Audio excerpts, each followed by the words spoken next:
हाल नहीं होगा। आपको क्रोध आ जाए तो आप सोचते हैं एक ही रास्ता है कि क्रोध को प्रकट करो, या एक रास्ता है कि क्रोध को दबा लो और पी जाओ। लेकिन पी गया क्रोध आगे पीछे प्रकट होगा। पी गया क्रोध पिया नहीं जा सकता, वो जहर उबलता ही रहेगा और कहीं न कहीं निकलेगा। और तब खतरे ज्यादा हैं, क्योंकि वो उन लोगों पर निकलेगा जिनसे उसका कोई संबंध भी नहीं था, और कहीं न कहीं उसकी छाया पड़ेगी और जीवन को नुकसान पहुंचेगा। माइकलएंजेलो ने लिखा है कि जब भी मुझे क्रोध पकड़ लेता है तब मैं छेनी उठा के अपनी मूर्ति को बनाने में लग जाता हूं, पत्थर तोड़ने लगता हूं। और लिखा है माइकलएंजेलो ने कि मैं हैरान हो जाता हूं कि 5-7 मिनट पत्थर तोड़ने के बाद मैं पाता हूं कि मैं हल्का हो गया, क्रोध तिरोहित हो गया, किसी आदमी को तोड़ने की जरूरत नहीं रही। मनोवैज्ञानिक कहते हैं कि जब आपको क्रोध आए तो आप छोटे से प्रयोग करें और आप हैरान होंगे कि क्रोध नई यात्रा पर निकल सकता है। माइकलएंजेलो मूर्ति बना लेता है क्रोध से, सृजनात्मक हो जाता है क्रोध। मनोवैज्ञानिक कहते हैं कि आपको क्रोध आए तो आप इतना ही करें कि जोर से मुट्ठी बांधें 5 बार और खोलें, और आपका क्रोध तिरोहित हो जाए। आप कहेंगे इतना आसान नहीं, लेकिन करके देखें। जितने जोर से मुट्ठी बांध सकते हो पूरी ताकत लगा दें और खोलें, फिर बांधें और खोलें, और 5 बार, और फिर लौट के अपने भीतर देखें कि क्रोध कहां है। आप हैरान होंगे कि क्रोध हल्का हो गया या खो भी गया या समाप्त भी हो गया। जापान में वे सिखाते हैं बच्चों को कि जब भी क्रोध आए तब तुम गहरी सांस लो और छोड़ो। आप एक 15-20 सांस गहरी लेंगे और छोड़ेंगे और आप पाएंगे क्रोध विलीन हो गया। न तो उसे दबाना पड़ा और न किसी पर प्रकट करना पड़ा, और 20 गहरी सांस स्वास्थ्य के लिए लाभपूर्ण, वो सृजनात्मक हो गए। जो बंधे हुए रास्ते हैं वे ही आखिरी रास्ते नहीं। अध्यात्म जीवन की समस्त बेचैनी का नया उपयोग करना सिखाता। जैसे जब आपको क्रोध आए तो आप आंख बंद कर लें और क्रोध पर ध्यान करें। मुट्ठी बांध के भी शक्ति व्यर्थ होगी। श्वास लेंगे तो थोड़ा सा उपयोग होगा स्वास्थ्य के लिए, मूर्ति बनाएंगे तो थोड़ा सा सृजनात्मक काम होगा। लेकिन क्रोध जब आए तो आंख बंद करके क्रोध पर ध्यान करें, कुछ भी ना करें, सिर्फ क्रोध को देखें कि क्रोध क्या है, क्रोध का दर्शन करें, साक्षी बन के बैठ जाएं, जैसे कोई और क्रोध में है और आप देख रहे हैं। और अपनी क्रोध से भरी प्रतिमा को पूरा का पूरा निरीक्षण करें।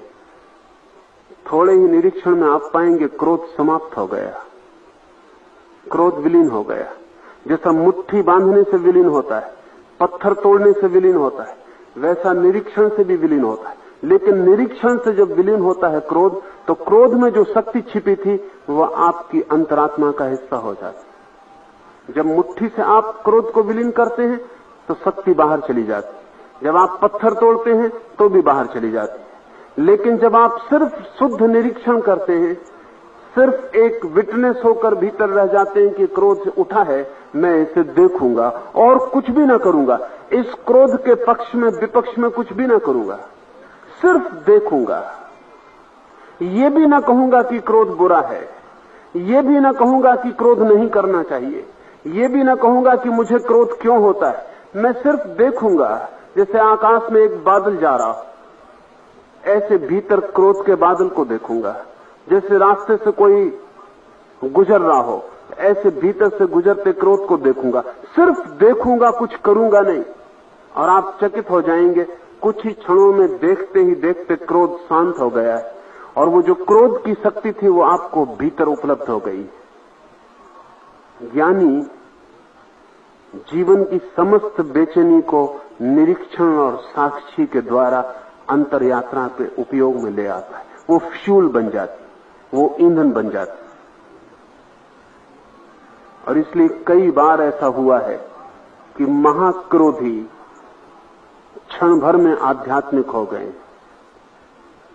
हमने वाल्मीकि की कथा सुनी, ऐसी बहुत कथाएं, और हमें हैरानी होती है कि इतने क्रोधी, हिंसक, हत्यारे तरह के व्यक्ति क्षण भर में कैसे आध्यात्मिक जीवन में प्रवेश कर गए। राज, उसका रहस्य यही है। असल में अगर आपके पास क्रोध की शक्ति भी नहीं है तो आपके पास ईंधन भी नहीं है, आप उपयोग क्या करिएगा। इसलिए साधारण क्रोधी आध्यात्मिक नहीं हो पाता, ख्याल रखना। साधारण काम वासना से भरा व्यक्ति आध्यात्मिक नहीं हो पाता। साधारण दुष्टता से भरा व्यक्ति आध्यात्मिक नहीं हो पाता। उसके पास जो कुछ भी है उसमें वो कुनकुना ही हो सकता है, उबल नहीं सकता है। उसके पास शक्ति छीन है। इसलिए आप घबराना मत। अगर बेचैनी ज्यादा है, सौभाग्य है। अगर काम वासना प्रगाढ़ है, सौभाग्य है। अगर क्रोध भयंकर है, बड़ी परमात्मा की कृपा है। इसका अर्थ है कि आपके पास ईंधन है। अब ये दूसरी बात है कि ईंधन से आप यात्रा करेंगे कि घर जला लेंगे, इसमें जल मरेंगे या इस ऊर्जा का उपयोग करके यात्रा पर निकल जाएंगे, ये आपके हाथ में। परमात्मा ने जो भी दिया है वो सभी उपयोगी है, चाहे कितना ही विकृत दिखाई पड़ता हो और चाहे कितना ही खतरनाक और पापपूर्ण मालूम पड़ता हो। जो भी मनुष्य को मिला है उस सब की उपयोगिता है, और अगर उपयोग आप न कर पाए तो आपके अतिरिक्त और कोई जिम्मेवार नहीं है।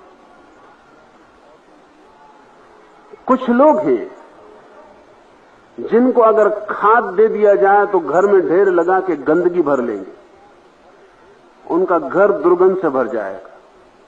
और कुछ लोग हैं जो खाद को बगीचे में डाल देंगे और उसी खाद से फूल निकल आएंगे और उनका घर सुगंध से भर जाएगा। जो खाद को ही संभाल के बैठ जाएंगे वो भगवान को गाली देंगे कि ये क्या हम पर, ये किस भांति का अभिशाप कि ये खाद हमारे ऊपर डाल दिया है। जो जानते हैं वे खाद से फूल निर्मित कर लेते हैं। फूलों की जो सुगंध है वो खाद की ही दुर्गंध है। फूलों में जो रंग है वो खाद का ही, वो सब खाद ही रूपांतरित हुआ है। मनुष्य के पास क्रोध, घृणा, हिंसा खाद। अध्यात्म का फूल खिल सकता है अगर आप थोड़े से साक्षी को जगाने की कोशिश करें। साक्षी भाव माली बन जाता है। तो बेचैनी से घबराएं मत, अशांति से घबराएं मत। भीतर पागलपन उबलता हो, भयभीत न हो, उसका उपयोग करें, उसके साक्षी होना शुरू हो जाए। और जब भी कोई चीज भीतर पकड़े तो उसको अवसर समझें कि वो ध्यान का एक मौका है, उस पर ध्यान करें। ख्याल नहीं होगा, आपको क्रोध आ जाए तो आप सोचते हैं एक ही रास्ता है कि क्रोध को प्रकट करो।